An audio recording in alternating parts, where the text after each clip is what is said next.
as they're making their way up, first of all, hey friends, how's everybody feeling? All right, that's good. Y'all can talk back, it's all right. So Katie did give a shout out to the podcast. I will say over the course of the last few weeks, we've been doing a legislative wrap-up series where we've had members of the Texas legislature come on and talk about different issues and how they played out in Austin over the course of this last year. And one of the things many of them have said is how important it is for people of faith, for mainstream people of faith, to be involved in the process, to speak out, to use your voice, to provide another view of religion than the Christian nationalist voices we sometimes hear. And so it's good for my soul to see you all here today, but I think this is the opportunity for faith leaders to give us the same message about how important it is that we raise our voices and how important it is to engage in the public policy discourse and especially to engage in elections. And so I'm just the few minutes we had a chance to chat outside, I'm really excited for this panel and hope we will be challenged by the words that they'll share with us this afternoon. Y'all ready? Are y'all ready? Oh, that's good, because I don't know what we do if you said no. All right, so the first question, just to get us warmed up, to set a framework for the rest of the day, for the workshops that take place, for the work we're going to do when we go home. I'd love for, and I'm going to start from this side. So Reverend Wilkins, get ready. You're going to be first up, right? What from your faith tradition do you point to when talking about the importance of participating in democracy and specifically talking about voting? Good afternoon, everyone. I'm of a faith that believes in call and response. So I'm gonna try that again. Good afternoon, everyone. Good afternoon. There we go. Thank you. That's the energy I needed. Okay. My faith tradition is one of being an ordained deacon in the United Methodist Church. And my orders are service, word, compassion, and justice. So it is my call to serve in every capacity. It is also my call to show compassion and to seek justice. And so for me, Jesus is the example for me.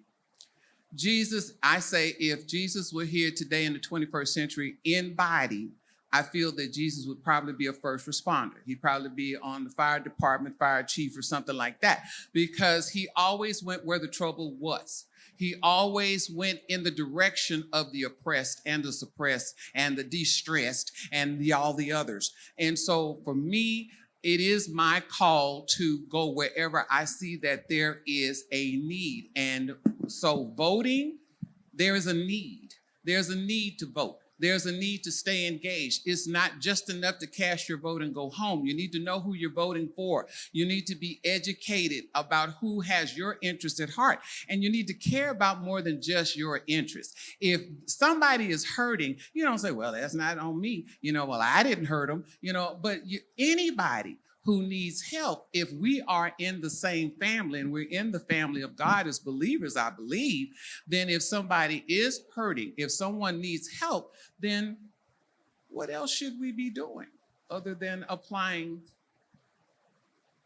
that? Right. Was that a good answer? I love it. Y'all think that's a good answer? She wants some feedback. All right. Thank you. All right, Judge Singh, same question. Okay, so I guess, the lawyer in me wants to make the stipulation that I'm not here representing myself as a part of the judiciary and speaking on behalf of that. But ironically, too, in our religion, I'm from the Sikh faith. We don't have the same structural environment that a lot of religions in the West have. And it's actually fascinating when I walk into any type of organization, such as, I was actually talking to you when I was here, I was like, this is like really cool. It's everything's structured. They have like a school and it blows me away, even, when I was campaigning, going to churches and seeing that structure, because we do not have that. And so when we talk about, what does our faith look like when it comes to voting or democracy? My faith is one of the newer religions. It was born in the 1400s and very democratic in itself. And in fact, we have no caste system. We have gender equality, socioeconomic equality. So on its face, democracy looks like it jives with us. In practice, we as the people do not do not exercise our right to vote as we should. And actually, I was talking to Reverend Wilkins earlier here. I think that there's just different layers and levels of what happens as immigrants here in a different country. We all come from countries that don't trust our government, they think their vote doesn't matter, it's corrupt or whatever it is. So the value in voting is not there for us. And so that's actually a huge disservice, not to just the cities that we live in, but really to the religious belief that we subscribe to, because we really do believe in that concept of democracy, but don't exercise it. Right. Okay. Y'all love that? You'll buy it? All right, we're still going. All right, Dr. Ravin Anderson. Well, I guess when I think about my faith tradition, I'm here, sitting here as a person who's part of an African American Baptist church in the South. And what does that mean? That means a lot. That means that our churches were safe places. They were born in the bush harbors, meaning they were places where people gathered away from the master on the plantation. And so what happens for us in church is Reverend Leslie spoke of this idea of the idea of our liberation is very tied to our understanding of who God is and the role that God serves in our lives as a liberator, physically liberating us, but continuously liberating our minds, liberating us so that we can prosper and go forward. So with that said, it becomes part of the understanding in your faith tradition that to move forward as a believer in that freedom, you have to stand in places sometimes. The scripture says that you have to speak up for those who cannot speak for themselves. So that's part of the tradition, particularly among Baptists, I would say, African American Baptists, I would say, that stands very strong, is that you take on this mantra of standing for those who cannot and speaking for those who cannot speak for themselves. And for us in this country, that happens in the way that we vote. That's part of how we do that, not only in our personal polity, but because our personal polity gets played out into systems and structures, then it's important that we go and we show our thoughts, our philosophies, our beliefs are reflected in those systems and structures. And again, that happens as part of when we go to cast your vote, that you're casting your vote with that same mentality in mind. Man, we buy that one too? We're good? All right. Reverend Grace. Jesus always sought out the marginalized, and he always sought out those who were in the corners and those who were outsiders, and those were the people that he was always drawn to. And so that's the person in my faith tradition that I look to, especially when I think about voting. But there are many, many others. One of them, Dr. Martin Luther King, who I want to read this quote because I don't want to incorrectly state it. But he said, our lives begin to end the day we become silent about the things that matter. And voting matters, and how we come together as a community matters. And that's really important to me. As an Episcopalian, I have both the pride, but also the baggage of being part of a denomination that was very formative and influential at the beginning of the creation of our United States government. The Episcopal Church was very involved in that, and the bicameral legislature was based upon the way that the Episcopal Church was set up, which is great, but also it was all white men. Many of whom were owned slaves. And so there's all of that baggage that comes with it. And so, as we come together today to discuss this, we bring all of our tradition with us. And I'm grateful to be part of a diverse community that we can have these conversations. Right, thank you. I'm going to open this. I'm not going to call on y'all this time. I'm going to trust that somebody's going to be feeling it here. But a couple of you talked about marginalized voices. We talked about people who cannot speak for themselves. And the next topic I want us to cover is who gets left out, who gets left vulnerable if we choose not to participate in democracy. Who is harmed if people of faith, people of good conscience don't vote? I want to take this one because it's something I actually see the manifestation in. And by the way, I'm newly elected, so I'm still green and excited about life, right? So I'm telling that stipulation too, because I really start to notice a lot of things and the difference as to why the process matters and why the participation in the process matters. So the court that I serve in actually has half and half. Like we'll have half the people that are lawyers and half the people that come and represent themselves. And so when you are going in front of a judge who doesn't have an experience or the same experience or similar or a friend of a similar experience or any knowledge of it, it really makes a difference. And I think without us, with our conscience, looking out for those marginalized community, voting for the people that make up diverse benches, legislatures, or whatever, it really does affect everyday life. And, part of the issues that we've had since COVID have been evictions. And so we see a large number of evictions. And when I hear somebody who's an immigrant who speaks to me or they say something to me, I'm always like, oh, I know that that's what that person is saying, but that's not what they're saying, right? Because it's a second language. Their body language is different. The way that people act and react are different. And I say that to say is I value the vote that everybody put in for me to be there to help identify that and help whoever it is that's in that position that needs that help. So if that doesn't motivate us to look out so that way we can have these voices and the eyes from different perspectives, really we're really not helping the people around us. And that to me matters the most. There's a scripture in James that says, pure religion is this, to take care of the widow and the orphan.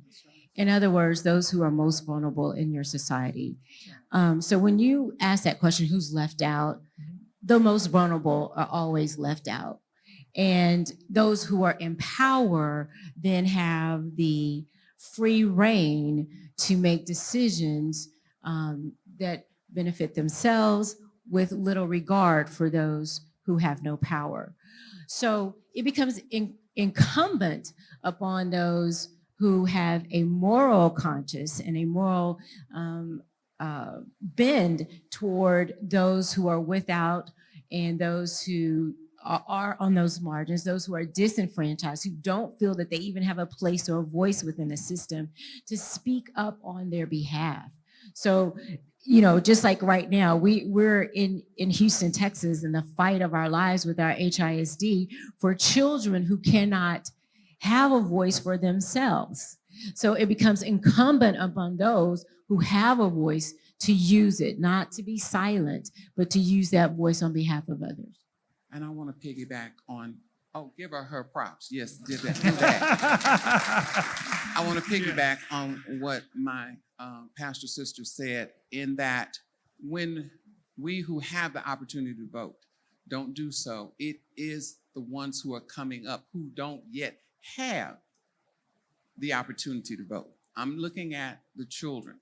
I'm looking at the teenagers. I'm looking at those young adults who are so disenfranchised by how we play politics that they don't even realize how much they are impacted by the laws, by the bills, by the elected officials who then only, some of them, we got to speak truth today, they only cater to those who paid into their campaign, or they only cater to those who have their interests at heart.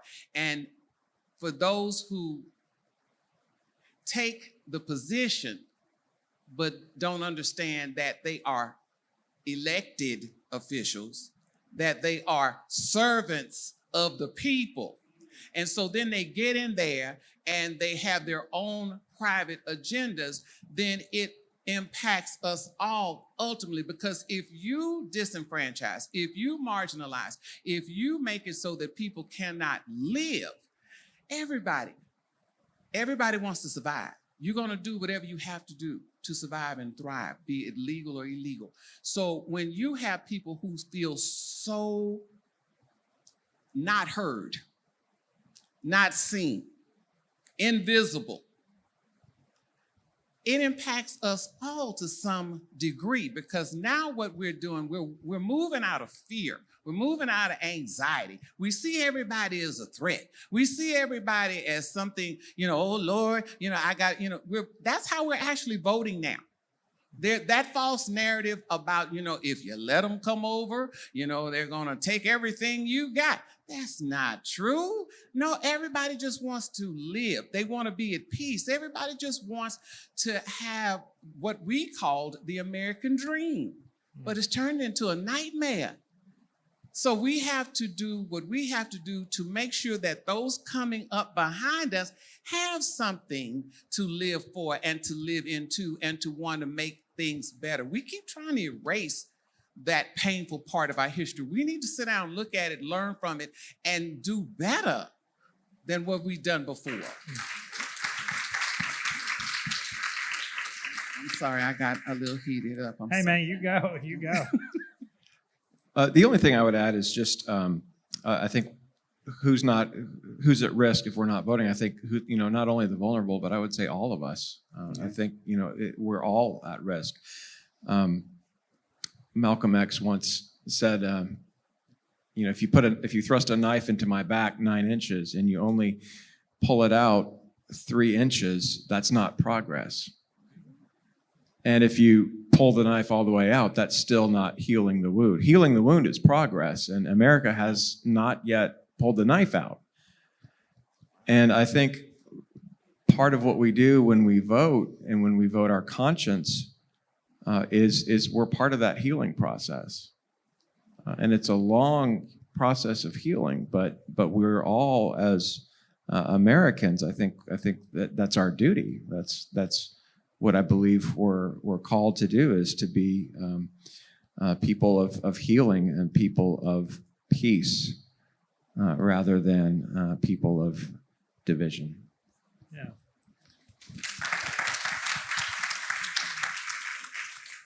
I think y'all are right that, can we all agree that our democracy would work better if it was representing the entirety of our community and not just a small segment that shows up? Right? And I hope we can also all agree that one of the roles of communities of faith should be to make sure that the marginalized voices, that the marginalized people in our community are cared for. We can all agree with that? Can we all agree that the people in this room probably aren't the target audience for turn out the vote campaigns, right? But what I do think is that the people in this room recognize that are people who can go back and mobilize our faith communities to engage our entire community, that our houses of worship, that our congregations, that our communities have a role to play in making sure that every person in our community is participating in democracy, so that every voice, every marginalized voice, every human is cared for and protected in the legislative process, right? And so the next question, I guess, is how do we do that, right? What does it look like if our congregations of our communities are actively engaged in democracy, in elections, in voting? And how much better, what would our community look like if that happened? How do we do it, and what would it look like if we did it well? Anybody? The first thing we have to do is stop playing like we don't know what's wrong. Everybody, I go to a lot of think tanks and discussions and of people of different origins, ethnicities, and the first thing that some will say is, well, what can I do? I'm just one person, or I vote. First, we got to stop acting like we don't know what's wrong. We know what's wrong. You have to see everybody of sacred worth and value, first of all. You have to understand that, to some degree, my pain you have to connect with that. I'm not saying you have to feel it to the same way that I do, but you have to stop ignoring the fact that I feel it. You have to stop trying to convince people that they're not hurting when they're hurting. You have to understand that there's a reason why people are angry. You got to understand there's a reason why people are protesting, because when you're not seen and not heard, then you do whatever you have to do to get seen and get heard. So what I love about today is the fact that you've invited organizations that are in the struggle. Figure out what it is that calls to you, because something calls to you. You don't have to be a woman to care about women's issues. You don't have to be LGBTQIA to understand that they just want to live. You don't have to be Black to say that Black lives matter. You have to stop being afraid to speak the truth to power and to one another. We've got to have these uncomfortable conversations. January the 6th, 2021 erased every illusion that I had that things were truly getting better. What I found out was that the hatred had gone underground. And then when that person was in office and he spoke what was in some people's hearts, it was okay for them to hate out loud again. And it hurts me to know that we've come so far, but we still have so very far to go. Because until you understand that voting is your voice and you've got to empower everybody, we're going to keep fighting. We're not going to stop, but we do get weary.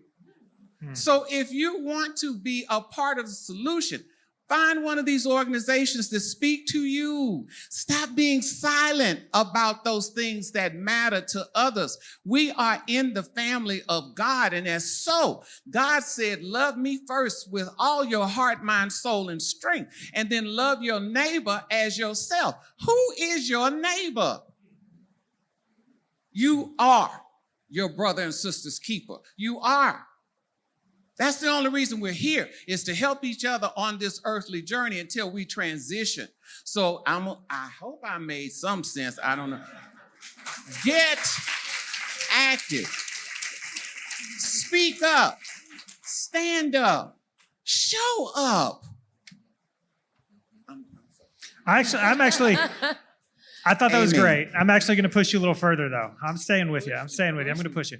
So what do you feel? I'll push them next. So what do you feel like the role of the church, of communities of faith, is in that? Is it partnering with the other organizations? What do you wish congregations who are represented here would do?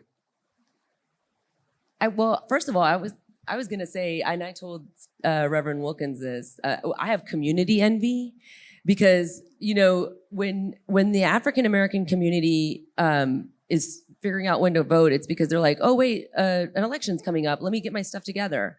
And our community doesn't care, period. We don't own this country yet. The first hate crime after 9/11, and a lot of hate crimes right behind the Jewish faith, are against Sikh men and women, right? Because we have turbans and it invokes people to believe somehow that we're part of the Al-Qaeda network. So my son's back there, he's got a turban. And, these are things that I grew up thinking about with my dad and my brother and my kids. And, we do not own this country yet. We are constantly told to go back where we came from. We are constantly told that this is not our country. I was born and raised here in Houston, Texas. And growing up, and everywhere I go still to this day, he's like, where are you from? And I'm like, the north side of Houston. No, where are you really from? No, I went to Klein Forest High School. I mean, I literally am from here. We have to own this country to be accountable in this country. And I think that that's the difference, is that we have to make sure that we account for one another. And I think one of the things that I learned, and I loved this tool that we were given during this election cycle, is the Reach app. And it's the app that goes straight into your phone and it pulls out your contacts to see if they voted or not. It doesn't tell you how. but it tells you if they did. And that accountability app is something I used within my own community. And I feel like, and I'm saying my own community is within the Sikh community, but my own community within my own friends, right? We have to keep each other accountable because people lie to you, right? They're like, oh, I already voted. And I'm like, no, you didn't. And we'll do it because we got caught, but we won't do it because you asked us to. And I honestly think when it comes to a tool, a real tool as to what happens, this to me, and I've been really involved in community for over 30 years. I've always done the voting thing and everything, but this single tool that we just got recently has changed the way in which I've been able to approach my friends and held them accountable. It helped I was on the ballot too, but yeah, but that's definitely something I would push at every congregation. I mean, obviously getting them registered to vote, but making sure that they actually go to the ballot box.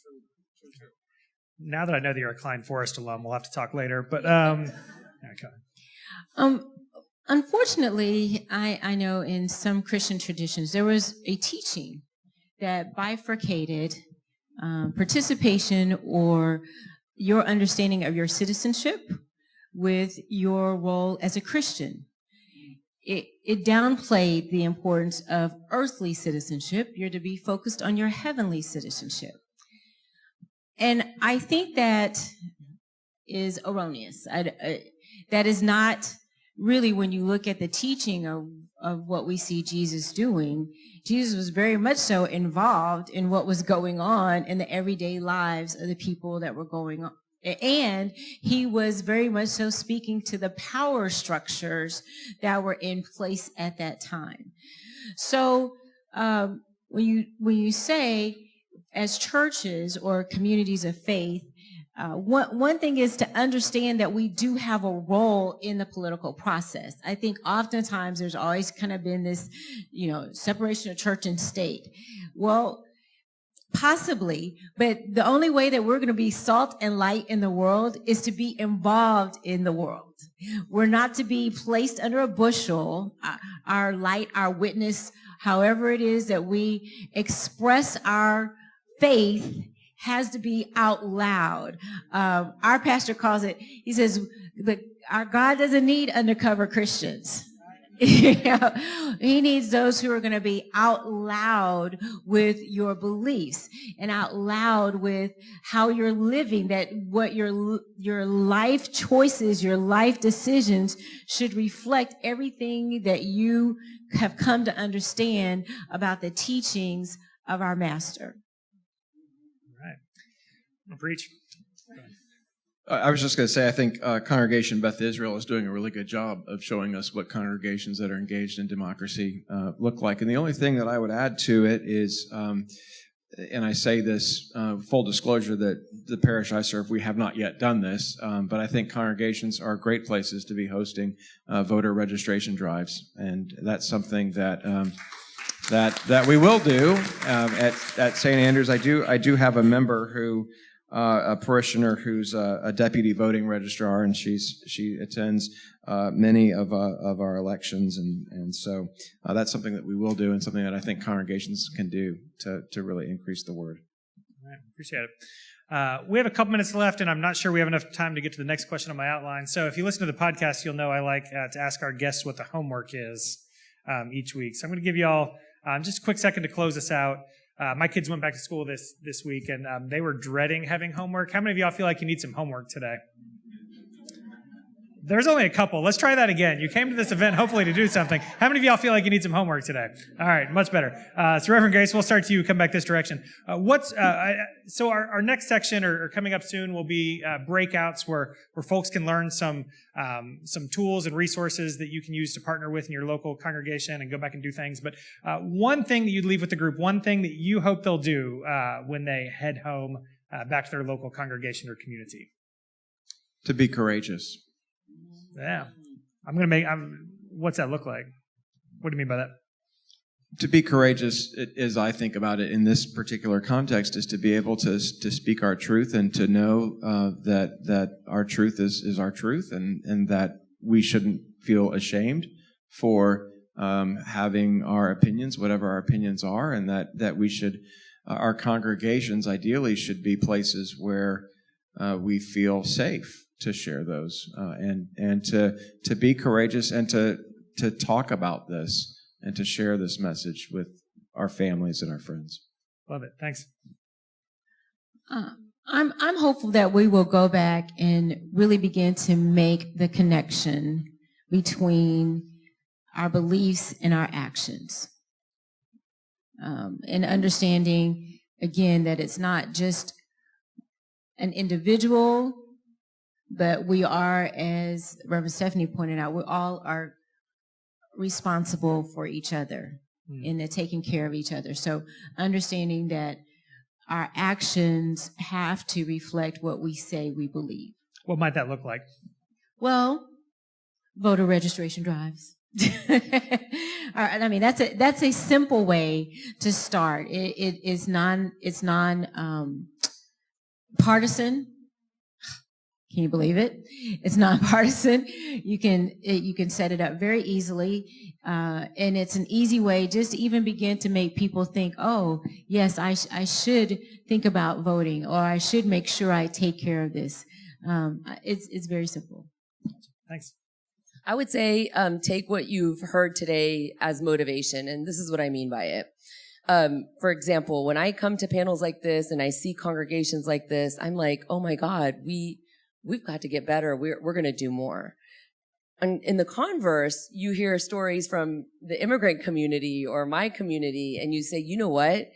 I thought that everybody's apathetic, but we're really in a better position. Let's push more forward, right? Like, we're doing great. Let's keep it going. Use that as motivation to take it to the next, because you're really doing something. You showed up here today.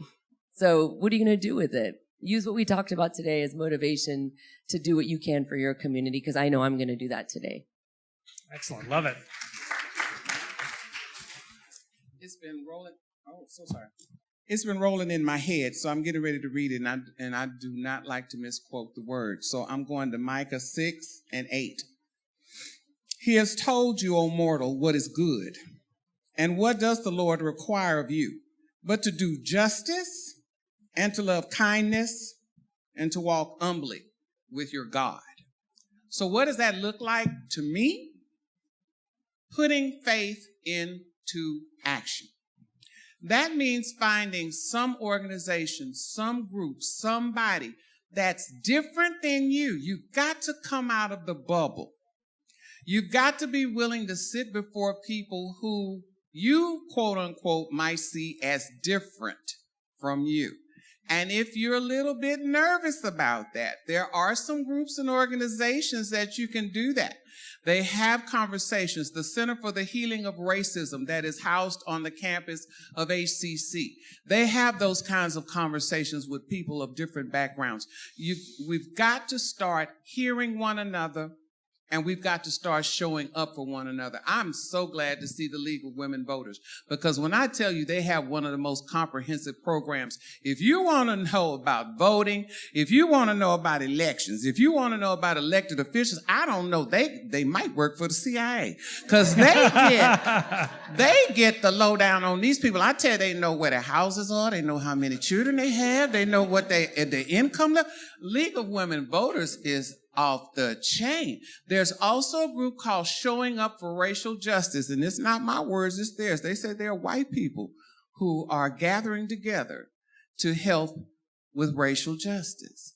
So it's called Showing Up for Racial Justice.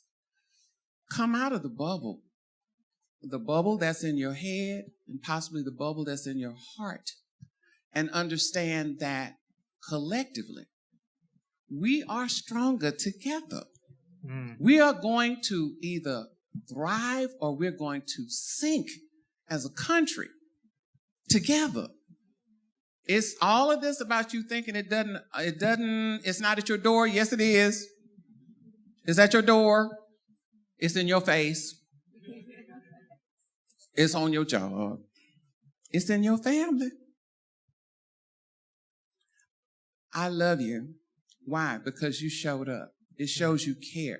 But beyond that, you got to have conversations. You got to keep having conversations. Now, I didn't say beat people over the head. You say it. If they receive it, thank you. If they don't, kick the dust off your shoes. But don't stop talking. Don't stop showing up.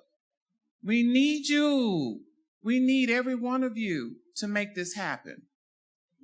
You know what else that Reverend Wilkins does too to show up is she actually is a precinct chair, which is mobilizing her own district and people too. And, you know, I think, you know, you help your congregation the way you do, but you help your immediate community understand and do that. And the small things like being a precinct chair they're actually big things that make an impact. So I definitely think we should highlight the other work you do too.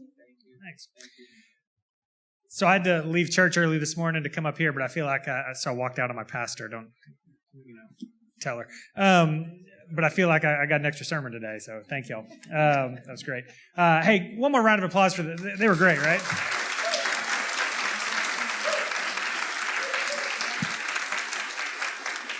I really do appreciate the leadership you all are providing in your congregations in this community, and for taking part of your Sunday afternoon to do this. I really do appreciate y'all, and thank y'all for being here. Really look forward to what comes next based on these conversations.